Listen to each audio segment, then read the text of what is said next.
So next in the series of Principles Marketing Revision Screencasts, we're going to talk about segmentation, um, which hopefully you'll remember is the prerequisite to targeting and positioning. So it is the first stage of an important process in marketing to help us really start to get to know who our customers are. Okay, so whenever you're talking about segmentation, if you deal with a question on segmentation, it's important to show the examiner, the tutor that's marking your paper, that you understand what segmentation is. So having a good definition that you're able to use is really important. So this is about us being able to break down a big market, a big audience of customers. So it's kind of based on the ideology that we recognise we can't be everything to everyone. And because we recognise we can't do that, and we realise that actually, rather than having this real sort of scattergun approach to marketing where we just target everybody in the hope that somebody might be interested in what we have to offer, we start to actively go out and search for customers that we think would be interested in our services, and then get to know those customers and develop our products and services around what it is they're interested in. So the first stage of that is market segmentation, and we start to identify what those distinct groups look like. So we start to group together our customers who might have similar requirements or similar behaviours, might be hopefully interested in similar things. So if we look at this, this is the kind of shows us the process. So it starts off over here. This is our disaggregated market. So this is where we start to understand that consumers have individual needs. Okay, but we've not grouped them together yet. So over here we start to group them together. So we group them together on the basis of them having similar characteristics, and we'll come to in a second the nature of those characteristics. And as you can see, this particular process has been taken from the David Jobber book. So it's in the library, that one, so go and have a look at the chapter. All of the books that we've mentioned in the module, so the Kotler and Armstrong book, Brassington and Petit, they all will have a chapter on segmentation. It might be grouped together with targeting and positioning too, so just be conscious that they're the kind of later stage, which is what this is here. So essentially, once we've completed grouping them together and we look and we think, right, there's several different segments out there we could possibly target, the next stage, which goes beyond segmentation, is to start and to make a decision around which of those segments that we are going to target. Okay, and in this particular instance, it shows us, and this really emphasises the point, which segment we are going to go for. So we'll have judged that one to be the most attractive based on our company strengths and the attractiveness of the segment. Is this a huge profit potential? Is it stable? Is it growing or declining? All those different factors that we covered in the targeting lecture.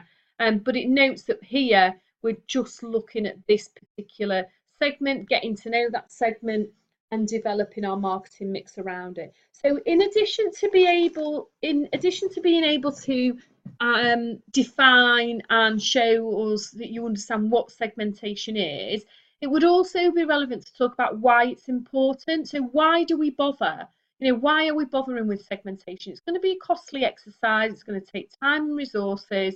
So why do we do it? Remembering that it enables us to develop this really specific marketing mix that would be more difficult if we're targeting everybody. How can we possibly develop a product, a price, a place that appeals to every single customer in the market? So that's kind of the key principle behind it.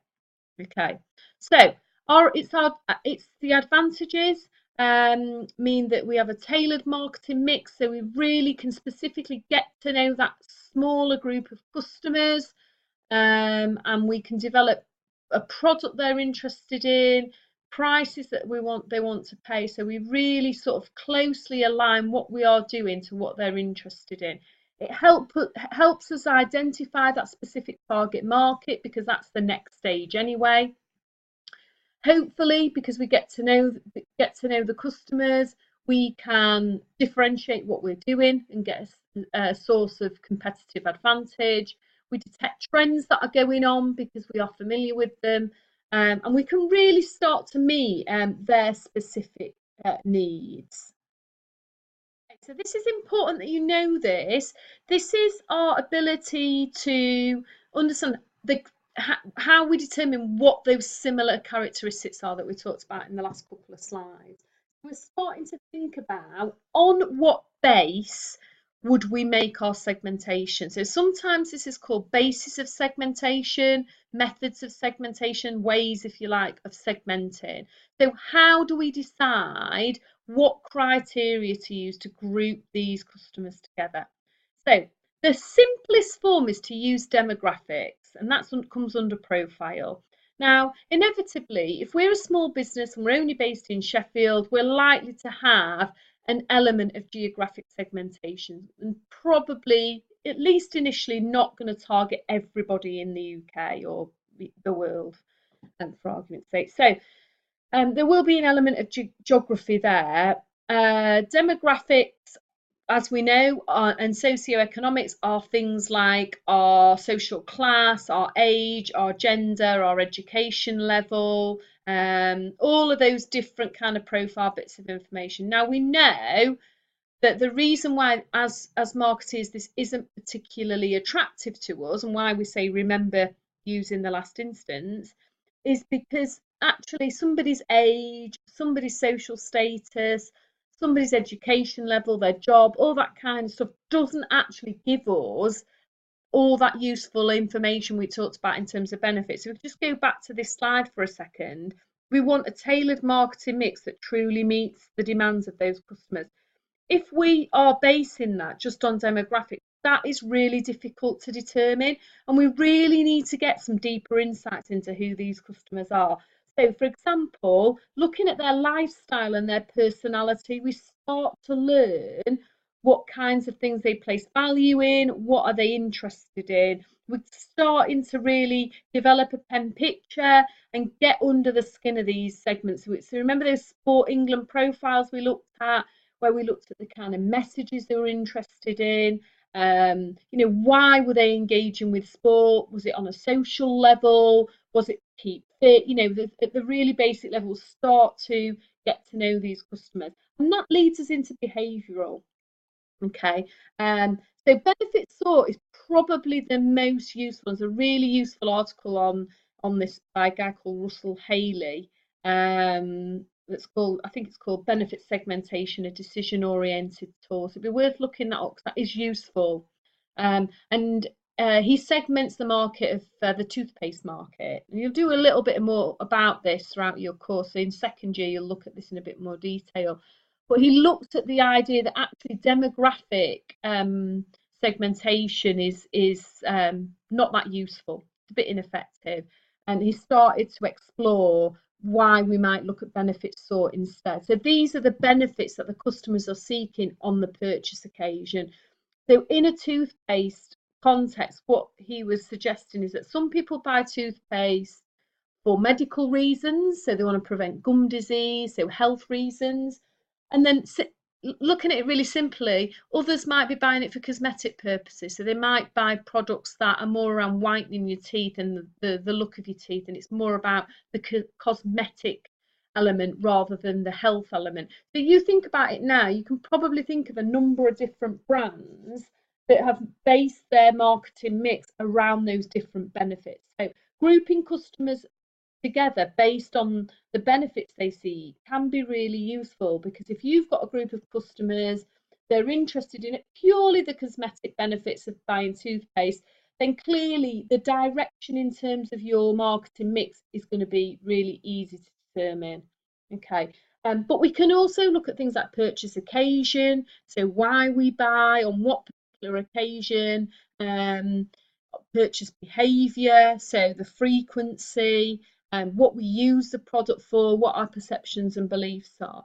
The likelihood is, and the conclusion that you might come to, if you had a question on this, it's worth talking through and explaining each of the different approaches and the benefits and limitations. The limitations of benefits sort is actually identifying who the customers are that are only interested in cosmetic toothpaste, for want of a better description, can be problematic in itself. So the likelihood is you would use a hybrid approach where you would combine some element of demographics with the benefits sort. So you'd have a demographic profile for each of those particular groups of customers.